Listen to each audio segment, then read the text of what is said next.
Hi guys, Darth Deuces here, back on our Star Wars Vintage Collection action figure review.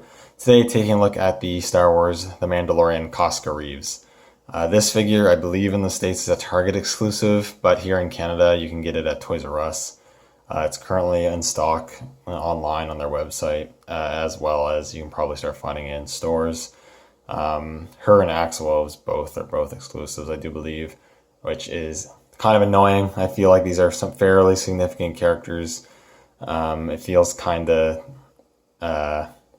unfair, maybe is the word, to have Bo-Katan be a mainline, then have Koska and Axe be exclusives, especially when in the Black series, Koska and Axe are both mainline releases. I feel like that's kind of weird to do. But yeah, I wasn't entirely sure if I'd honestly even get this figure. Target exclusives to get in Canada are always super annoying because you never really know which store is exactly going to get them. It's usually Toys R Us, but then Toys R Us is really bad with posting their figures on the website and putting them up for pre-order or putting them up for order, all that sort of thing. So I am happy I was able to get this one. I do also have Axe coming. I just haven't received that one in the mail yet. For whatever reason in my order, I ordered 3 separate figures and they sent every single one in a separate package, and he hasn't shown up yet. So. But yeah, talking about Koska here, take a look at there in the packaging first. I actually really like the card back quite a bit. I think the image there is really cool. Looks pretty good on the card. Nothing too much to talk about, but yeah, it looks nice. And then you have on the back just other figures that have been released. I reviewed a few of these, I think. I've reviewed Bo-Katan, I believe. I actually don't know if I reviewed any of those. I have Mayfeld, Mithril, Queel, and I'm getting Axelwoves, and I don't have these two. I can't remember if I reviewed some of those or not. That doesn't matter. Yeah, that's pretty much it for the packaging. So I'm going to crack her open and take a closer look. Now the figure out of the packaging, and this is a pretty cool figure. However, if you have the previously released from earlier this year Bo-Katan from the Vintage Collection, you pretty much know what you're getting here. It's pretty much a repaint of that figure with a couple of new parts, which is, for the most part, fine. They wear pretty similar armor, but there is some inaccuracies with this figure. That is also something that the Black Series did as well. But yeah, taking a closer look, she doesn't have any of her accessories on her or anything like that. You do have the head sculpt and face print, which I think looks pretty good. I will say, I think I actually do like the Black Series one better. This one looks good, don't get me wrong, but I feel like the Black Series one just looks a little more like the actress than this one does. But it's pretty well done. The hair is sculpted nicely, painted pretty well. It's a little messy on these bands of hair on her forehead, but it's not too bad. The ponytail looks good. It has a little silver for the band that's tying it back. The rest of the details on the armor look really good. It's this nice deep deep blue, sorry. This nice deep blue, which I think actually does look a bit better than the Black Series one does. This one's a bit darker than the Black Series one. I think it looks really nice. And it's got this nice silver dry brushing, or not brushing, but scuffing on it, as well as some darker grays to make the armor look worn, which I really like. She has the same, I believe, emblems that Bo-Katan has on her shoulders, which look pretty good. They look a little messy. I'm not sure if that's intentional or not. It might be. I don't know. I haven't watched the show in a little while. But yeah, those look good. Details on the gauntlets look good. Another new piece is the belt. The belt is different. Instead of having 2 holsters, she just has the one. So that is cool.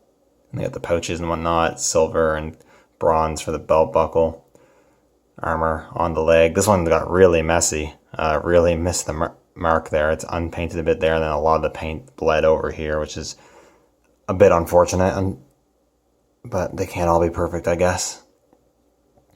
Then the leg armor. This is where the inaccuracies come into play. Bo-Katan has this knee and shin armor, but Koska just has boots. She doesn't have the armor on the legs here.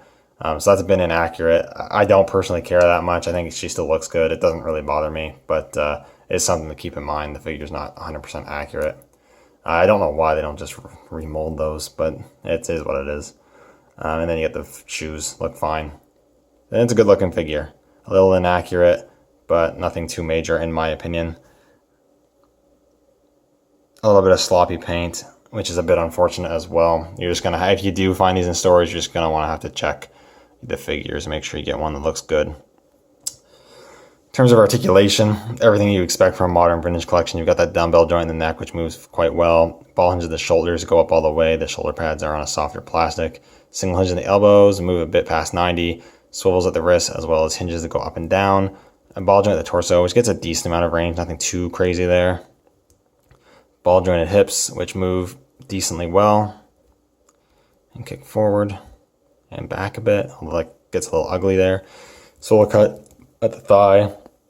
Single hinge at the knee, and then single hinges at an angle, move down a lot, move up a decent amount, and pivot. So great articulation. You'll get pretty much most of the poses that you'd want to get out of this, I'd imagine. In terms of accessories, she comes with what you'd expect her to come with. A jetpack, of course, just a small little jetpack. It's the same as Bo-Katan's, I do believe. Yes, just painted differently. And that just slots in the back. Is only one way for her to go because it's keyed. It actually goes in there nice and tight, so that is cool. That looks good. There on the way. Of course, she does have her blaster. You do get the pistol. Just the same Mandalorian pistol. We've seen like tons of different figures now at this point.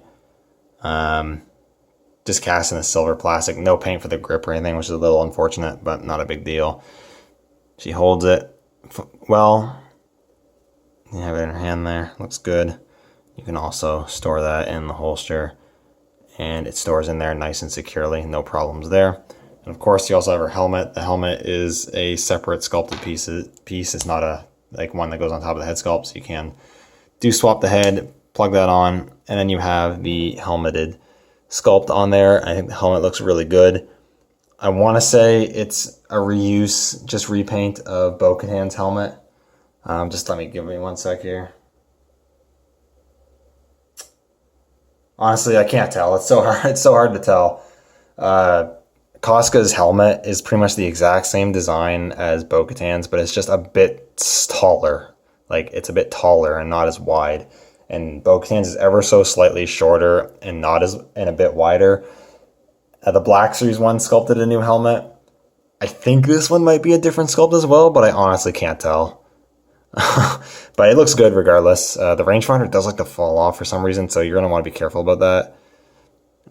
But yeah, it doesn't move, so you can put the rangefinder down if you want. It looks okay. But yeah, be careful of that. It does kind of wants to pop out kind of easily, but it looks good. I really like how that looks. So that's pretty much it. I'm gonna pop her her unhelmeted head back on for comparisons. I don't got a ton of stuff to compare to. I don't have the vintage collection axe woves yet, so I can't do that comparison. I'll compare her with him when I do his review. But here she is with the previously released Bo-Katan, who uses the same body mold. I think these these women look really good together. Yeah, I think that looks really great. And then here she is with her Black Series counterpart, which I don't know if I ever did an actual review on. I don't think so. But yeah, you can kind of see the differences. You can see how her armor is a lot darker and a bit more battle worn. But the shade of blue is darker, and I definitely like that more. I think that's more accurate. It looks nicer. Not that this is bad, but this just looks better in my opinion. But I do like the head sculpt on this one more. Getting in, maybe it's a little closer.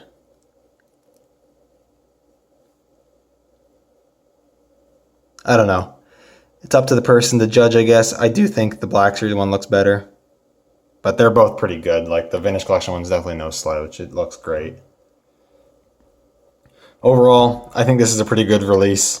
If you're collecting Mandalorian figures, if you're a fan of The Mandalorian, the show, this is one worth picking up for sure. I don't have any, regrets or anything like that.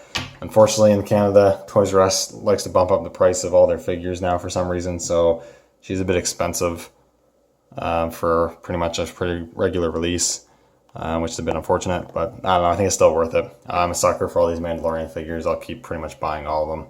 So yeah, I'm happy to have this one, and I'm looking forward to getting Axe Wolves in here too. So anyways, that's all I have to say. Thank you guys so much for watching. Let me know what you think down in the comments below, and may the Force be with you. See you on the next one.